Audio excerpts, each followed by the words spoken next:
SCERT DLEDৰ যিটো online application চলি আছিলে আৰু ফাৰ্ষ্ট তাৰ লাষ্ট ডেট আছিলে 11 আগষ্ট।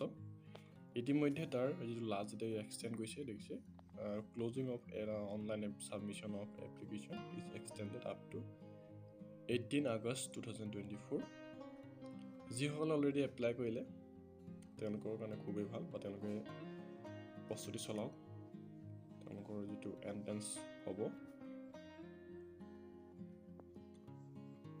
যিসকলে এতিয়াও এপ্লাই কৰি থাকি গ'ল তেওঁলোকে এপ্লাই কৰিব পাৰিব 18 আগষ্টলৈকে লাষ্ট ডেট।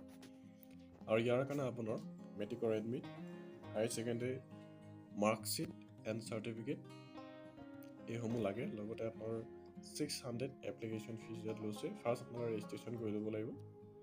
ইয়াত আপোনালোকৰ ইয়াত দিছে যে আপোনালোক কি লাগে, mister Mrs Shrimati Shri, first name and last name, father name, mother name, gender, category কি হয়, ডেট অফ বাৰ্থ।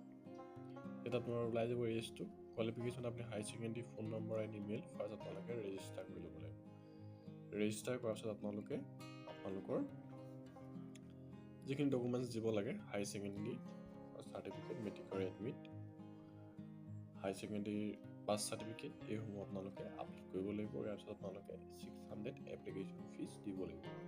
যদি আপোনালোকে এপ্লাই কৰি দিবলৈ আমাৰ সৈতে যোগাযোগ কৰিব, আমি এপ্লাই কৰি দিম আপোনালোকক। আৰু লাষ্ট ডেট দেখিছে 18 আগষ্ট লাষ্ট ডেট, গতিকে দেৰি নকৰিব। আপোনাৰ যদি কোনোবা বন্ধু বান্ধৱী আছে তেওঁলোকে ভিডিঅ'টো শ্বেয়াৰ কৰি দিব, যাতে তেওঁলোকেও আগন্তুক দিনত পঢ়াৰ ক্ষেত্ৰত সুবিধা হয়। প্ৰথমবাৰ যদি ভিজিট কৰিছে আমাৰ চেনেলটো, তেতিয়া ছাবস্ক্ৰাইব এটা কৰি দিব। Thank U.